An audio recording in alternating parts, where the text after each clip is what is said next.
Yo, welcome to the channel. Today we have a Mezco Amazing Spider-Man that released not too long ago. I think it was a few months ago. And I've owned this figure for about a week. I got him recently. For retail, about 125. So yeah, so far, it's a good looking figure. I like the sculpt. I like the kind of Steve Ditko inspired look. There are some issues that are apparent with it, but we'll cover that once we get more in depth on the sculpt. So let's get a closer look on that. Move the sand out the way. As you can see, the figure does look good. The closed eyes is meant to replicate, again, the Steve Ditko style.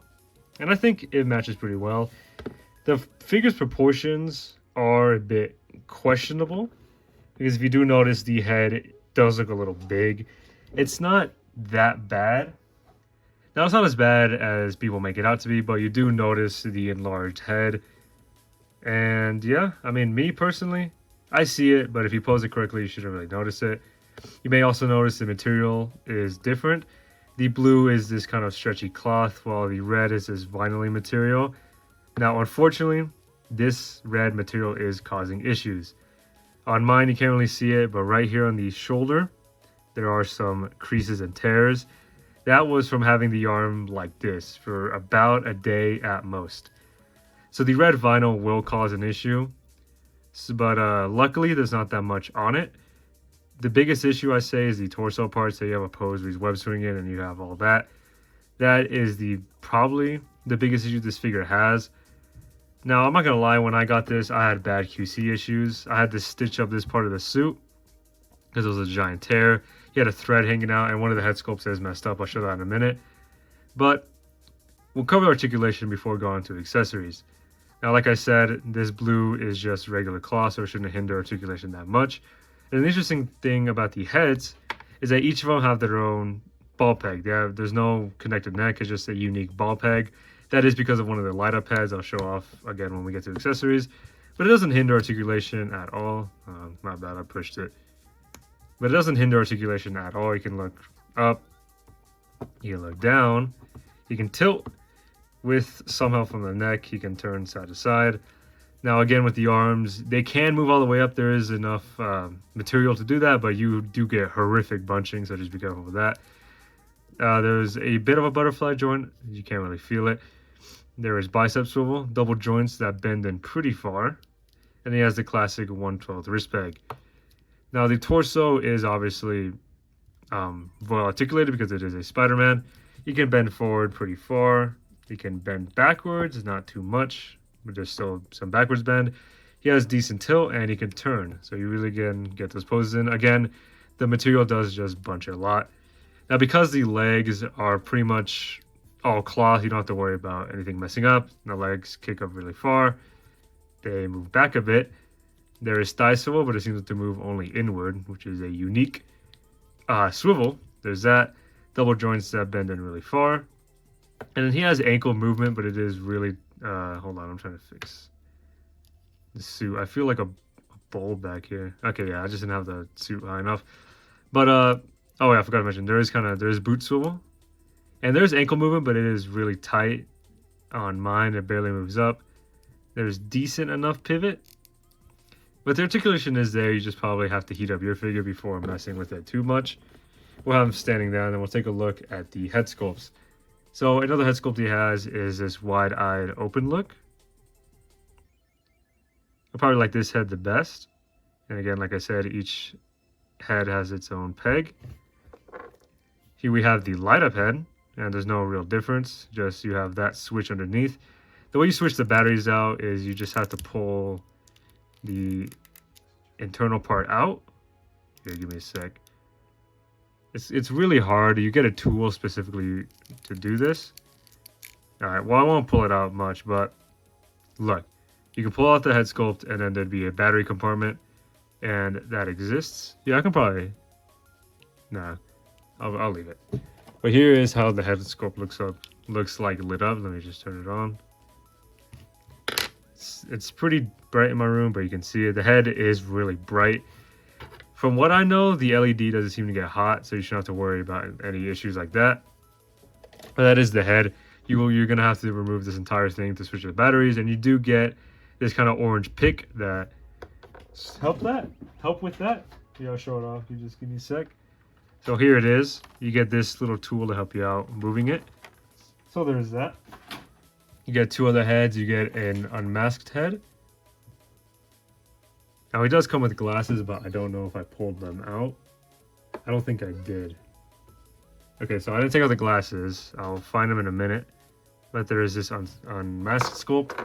And then you get this head that I got bad QC issues on. It's meant to be the split, you know, one side Spider-Man, one side Peter Parker, but I just got bad QC issues on mine. The glasses are really disconnected. They're not, you know, they're meant to be here, but they're all the way down here. And then there's a paint smudge on the head right there. It's not too bad. Like it could have been worse. That kind of sucks that these issues, you know, exist in the first place. Yeah, let me look through the tray, see if I can find those glasses. I feel like it should be around here somewhere. All right, so I got the glasses. They are your classical kind of nerd spectacles. And they do fit on that skull good enough. You just kind of have to angle it. Make sure it's on each ear. And there you go. There you have your dorky Peter Parker. Now, I don't know if this fits on other Peter head sculpts because these head sculpts are meant to be bigger to a custom for the light up head to kind of make the other head sculpts match up. But I'm sure you can get the glasses to fit. So those are the heads. You do get a lot of web accessories. We'll go over those. You get a web backpack that is actually pretty dense. I don't know if it'll weigh down the figure, but I doubt it. There's nice detail on that. It is this kind of flaky white paint, so be careful about leaving, you know, flakes everywhere. It comes with this effect that allows you to web, what's it called? Comes with this effect that allows you to place it on someone's face and look like they got webbed up. It comes with a posable wire web that is similar to the one that comes with every other Spider-Man. There's that. It comes with this web swinging web, which is unique. I've never seen Mezco do this. I've only seen like Mayfex and SHF do this, but it's nice that they included it. He has this kind of lasso shooting web you can use to wrap around a figure and look like they got caught. He has one single just thwip. It's a medium-sized one. And then he comes with a unique piece that is this web hammock. So this alone could work as like a giant shield, or using this, you can make a web parachute. What you want to do is you just want to use these hooks, connect it like so. It's a bit hard. You do want to make sure you're doing it right. And then you have a web hammock or a web parachute. Now this does hold up the weight of the figure, so you shouldn't have to worry about anything happening. Well, you cannot, you know, we're just laying down on it. This does hold up the weight of the figure, so these plastic clamps do work. And you get one final web accessory, which is this web shield. I'm pretty sure you're supposed to put the hand through, so he holds it like this. So that is a cool accessory. And some final things he comes with are this is a newspaper. Spider-Man Identity Still a Mystery, Gamma Radiation at Critical Stage, and then just a picture of, who is it? Oh, let me take this off camera. Oh, it's just Spider-Man. I thought that was like Sandman or something. So you get a cool newspaper.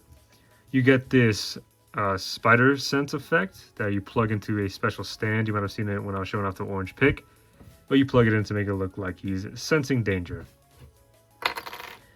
Finally, it comes with a camera that you can plug these pieces into to look like the camera is hanging off his neck. Pretty sure they plug into the side here. So there's one. No, he does come with two. Oh, I plugged them in the wrong way. He does come with two, but I don't know if one's meant to be like wired or something. I'll show it off in a minute. Just let me plug this in. So there you go. You have a camera on there. This might just be an extra one. There seems to be no wire in here. He does come through with those. He has this little controller for the spider tracers that I'll show off in a minute. Here are the spider tracers. I'll leave them in the tray because I really do not want to lose these. They seem to be magnetic, and we'll try them out. See if they are. Well, it could just be the magnet's not strong enough, but they probably are magnetic. I'll test it out in the pictures. It comes with this Spider-Man mask to hold for when you want to use the unmasked head. He comes with a bunch of hands, as you can see.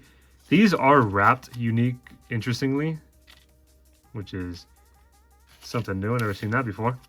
And here you get a better look at the hands. He has a thumbs up, a pointing hand, whipping hands, wall crawling hands, grabbing hands, camera grabbing hands, spread out hands. These kind of hands, just kind of actiony hands, and then these ones for grabbing items. These does come with a lot of hands. The final accessory is this kind of spider light piece. You can use it to slap behind him, make it look like there's a light illuminating. Now it is unfortunately not see-through, so you can't really shine a light through. You just kind of have to slap it on things, and it looks nice. So that is all the accessories. Now we can move on to size comparisons. I'm running out of space to put the accessories, as you can see. First, we'll compare him to some other Spider-Man that I have. Here we are comparing him to an SHF. Let me get him out of his pose. So there he is compared to an SHF Spider-Man. He actually is closer to height in them than I was expecting. Finally, let's get a Mafex Amazing Spider-Man. So both of them are posed up. So here is an SHF, Mafex. As you can see, he's on the shorter side, but he's definitely not too short. He's not like Wolverine short, so that exists. Finally, we'll compare him to some Marvel Legends. He is compared to a Marvel Legends Friendly Neighborhood Spider-Man. Here he is compared to a Marvel Legends Venom. So there you go, you can get your nice villains going. That looks sick. I do not have the Mezco Green Goblin, but if I did, I'm sure they would size up fairly well. Here he is compared to an Amazing Yamaguchi Carnage. He fell over, he sliced him. Here he is compared to an Amazing Yamaguchi Carnage. As you can see, even leaning over in his pose, he is still taller than the Mezco. Why did I say Mafex like that? It's like I had someone else take over my body for a minute. The final figure I do want to compare him to is the Green Goblin that I already do have. So this is a Green Goblin that's already on the glider. Now I'm going to have to ask you to ignore the pose. He is doing the dance from Deadpool, but... So there he is compared to the Marvel Legends No Way Home Green Goblin while on the glider. I do think it sizes up pretty well. And one final figure, I'll have to get him, so give me a sec. Okay, so here he is compared to a Marvel Legends Doc Ock TV show edition, but I'm going to have to hold the arms up because his arms are huge and you can't even stand on them. So I'm going to need to balance them. So they do size well, and I'm guessing if you can find a way to balance Doc Ock and his tentacles, it would look better. But yeah, so that is the figure. Let me get this out the way. Overall, a really nice figure. I do love the look. I just wish, again, this vinyl issue was solved, or maybe they used a more durable material. But it's not as bad as people are making it. It could be worse. At least the blue is an actual cloth material. It's not gonna. At least this won't tear as well. But it sucks that mine came, unstitched. There was a hanging thread, and the fact that the head sculpt is all messed up. I don't know how I'm gonna fix that, but I'll figure out a way to. Actually, hold on. I want to compare him to one last figure. Sorry, hold on. So I want to compare him to another Mezco I have. This one is the Symbiote Spider-Man. So here he is compared to the Mezco Symbiote Spider-Man. And as you can see, there's definitely different body types, but the basic look is there. Just the slim, sleek design. If you're wondering why this one is shiny, it's because I put Mod Podge on him to protect the suit. And honestly, I like it. But yeah, I probably will have to put this same material, the Mod Podge, on the vinyl crack. I'll try it out, just a single dab, see what it looks like. But I'm kind of worried that because this is a kind of printed material, because it is, I feel the texture on it. I don't know if this vinyl will react well, but we'll worry about that when it gets there. As of right now, would I recommend this figure? That's because I do love the figure, but these issues are kind of unexcusable, if that's the right word. These issues probably shouldn't really exist, and the fact that Mezco is charging $120 for a figure that basically cracks out their week of posing, well, there's that. At least the Mezco Alien was only like $90, and I managed to get mine for like $60 because people are afraid of him tearing. Yeah, I recommend this figure just if you're going to be like a static poser, but if you like going crazy on your posing, maybe shine away, maybe get a Mafex and SHF, or maybe the original Mezco Spider-Man. I feel like there's way better options. Still, enjoy the pictures, stay safe out there, God bless, and goodbye.